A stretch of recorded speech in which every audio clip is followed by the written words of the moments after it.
업종공 이야기 업앤다운입니다. 오늘 이데일리 맵의 오현진 팀장 함께 하겠습니다. 어서 오십시오. 네, 안녕하세요. 네, 저희 이 코너가 요즘 흐름을 정말 잘 타고 있습니다. 어제도 건자제주 말씀드렸는데 한샘도 시초가에도 참 좋은 그런 기회를 줬습니다. 어제 강세가 돋보였는데요. 그렇다면 오늘은 시장 어떤 흐름을 보일지 상승 예상되는 업종부터 화면으로 확인하시죠. 오늘장 상승 예상 업종 편의점주입니다. 근거리 소비 확대 기대라고 의견 남겨주셨는데요. 편의점주는 코로나 확산되면서 올해 한 차례 또 어닝 서프라이즈가 나오기도 했던 업종이기도 합니다. 최근은 별다른 얘기들이 없는 것 같은데 편의점주 동향 어떤가요? 네, 현재는 사실 뭐 엄청 좋다 이렇게 말씀드리긴 좀 어렵기는 해요. 그래서 코로나에 따른 피해를 받은 또 업종 중에 하나기도 해서 하지만 이제 지금은 주가에 그런 부분이 거의 다 반영됐고 충분히 많이 빠졌기 때문에 주가 측면에서는 하방 경직성을 가질 수 있다라고 보고 있습니다. 모두 다 알려져 있다시피 이제 편의점의 외형 성장은 상당히 많이 주춤해졌죠. 일단 점포수 성장은 한계점까지 왔습니다. 편의점이 뭐 없는 곳이 없죠. 포화 상태라는 거고요. GS25라든지 뭐 CU 같은 편의점 점포 수 추이를 보면 2018년부터 성장률이 급격하게 떨어진 상황입니다. 그래서 이에 따라서 2017년까지 매년 두 자릿수 성장을 보이던 편의점 매출 성장률 자체는 작년에 3% 정도까지 하락했고요. 올해는 조금 더 악화될 수밖에 없다라는 부분이죠. 다만 이제 점포수 확대 이외의 모멘텀은 유효하다라고 봅니다. 그래서 우선은 코로나 3차 확산이 좀 현실화가 되면서 근거리 쇼핑의 회복세를 좀 보이고 있다라는 거죠. 그러니까 마트를 멀리 방문하지 않고 내 집 근처의 편의점에서 필요한 물품만 구매하려는 수요가 증가하고 있다라는 겁니다. 그래서 이런 부분들이 편의점 매출 개선으로 연결될 수 있다라고 보고 있고요. 또 연말 바깥 모임이라든지 이런 부분이 많이 취소가 됐어요. 그렇기 때문에 뭐 집에서 뭐 홈파티라든지 이런 것들을 즐기려는 수요들이 좀 증가하고 있기 때문에 이건 역시도 편의점주 매출을 개선시키는 데는 충분히 도움이 될 수 있는 요인이다라고 판단하고 있습니다. 또 편의점 내 취급 상품도 많이 다양화가 됐죠. 그래서 최근에 편의점에서 대표적으로 이제 자리 잡은 서비스가 뭐 택배 발송 서비스라든지 그다음에 뭐 현금 서비스 이런 부분들이 대표 서비스로 자리 잡았는데 편의점의 유심 판매량도 최근 들어서 좀 급증하는 그런 모습들이 나타나고 있다라고 하고요. 앞으로는 편의점이 이것보다 더 많은 역할들을 할 것으로 보입니다.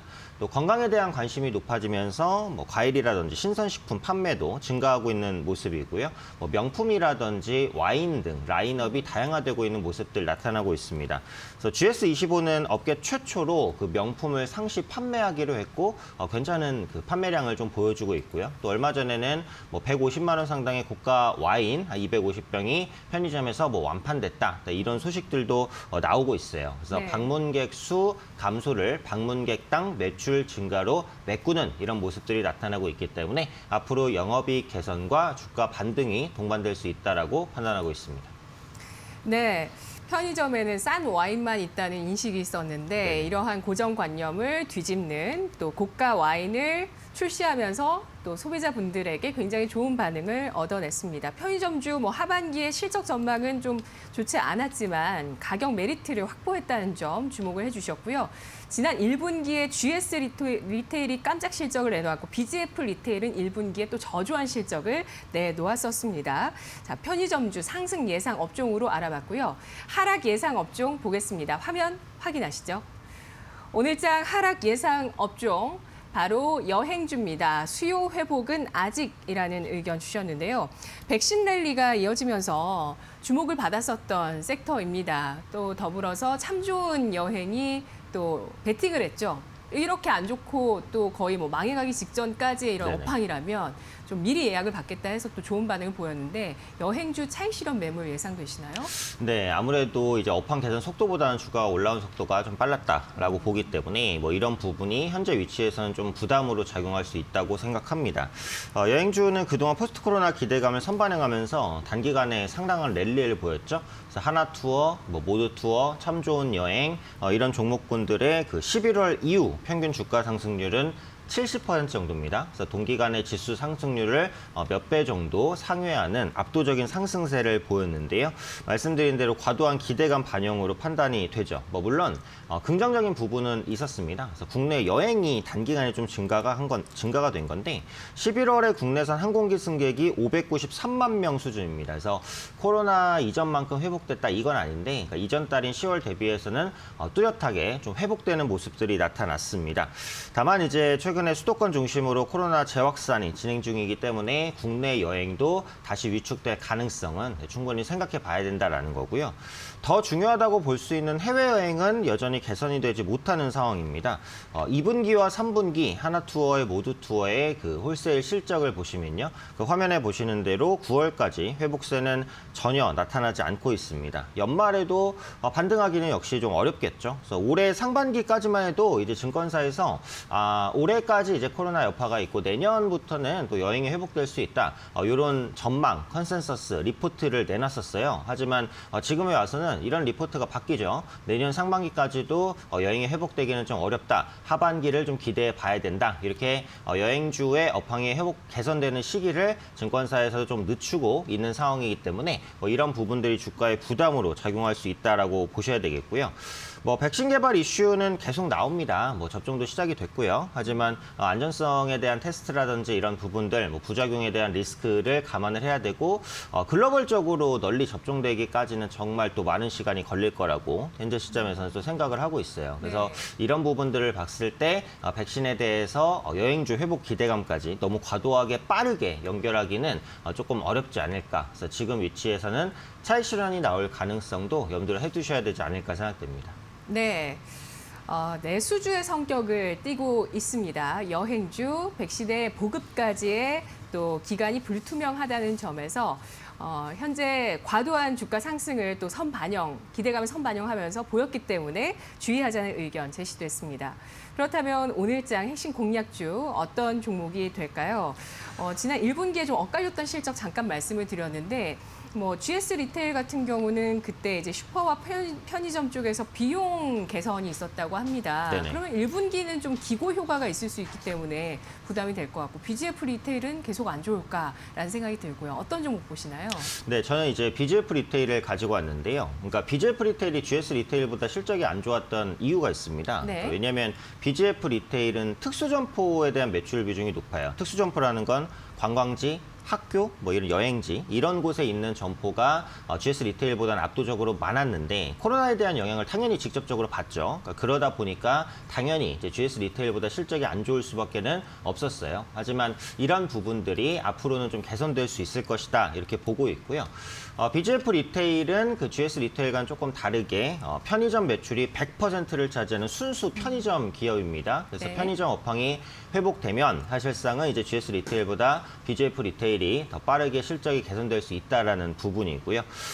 현재는 이제 주가도 GS 리테일보다는 조금 더 매력적인 부분이라고 보니까 주가의 하방 경직성 그리고 추가적인 매출 악화가 나올 가능성은 어쨌든 좀 제한될 수 있다라고 보고 있습니다.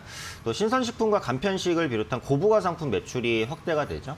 그래서 코로나 영향에 따른 보복 소비는 보통은 이제 고가 상품에 연결되는 것이 일반적인데 편의점에도 일정 부분 영향을 끼치긴 합니다. 그래서 웰빙 기조가 지속되면서 고가여도 건강에 도움이 되는 식품을 찾는 수요가 견조하고요. 또 판매 마진이 높은 그런 그 상품들의 매출 비중이 증가하는 부분 역시도 긍정적이다라고 판단하고 있고요.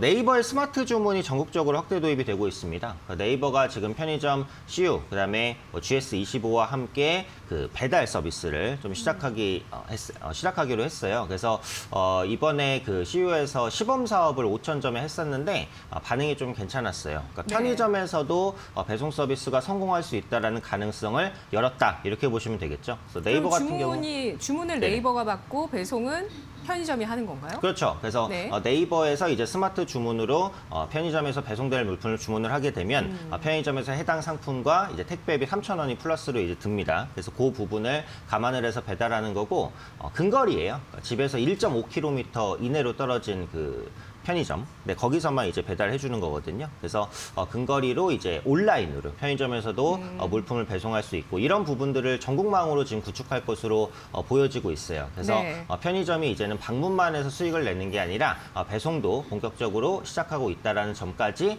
모멘텀으로 좀 말씀드리고 싶고요. 가격 전략은 차트 한번 보겠습니다.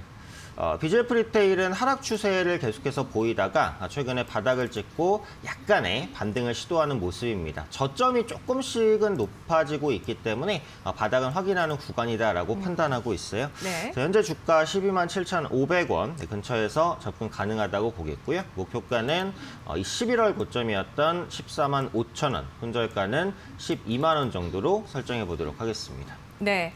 알겠습니다. 오늘 상승과 하락이 예상되는 업종은 공통적으로 업황의 바닥 가능성이 있는 업종들이었습니다. 오늘장 낙폭과대 가격 매력에다가 근거리 소비 확대, 수혜주인 편의점주 주목을 해보시고요.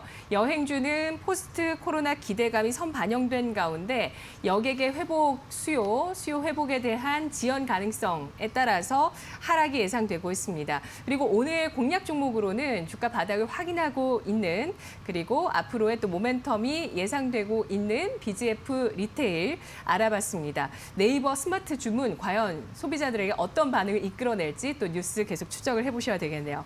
아울러 저희가 전해드리는 투자 정보 잘 활용해 보시고요. 투자 판단과 그 결과는 시청자 여러분의 몫이라는 점 강조해 드리겠습니다. 오현진 팀장님 오늘 말씀 잘 들었습니다. 고맙습니다. 감사합니다.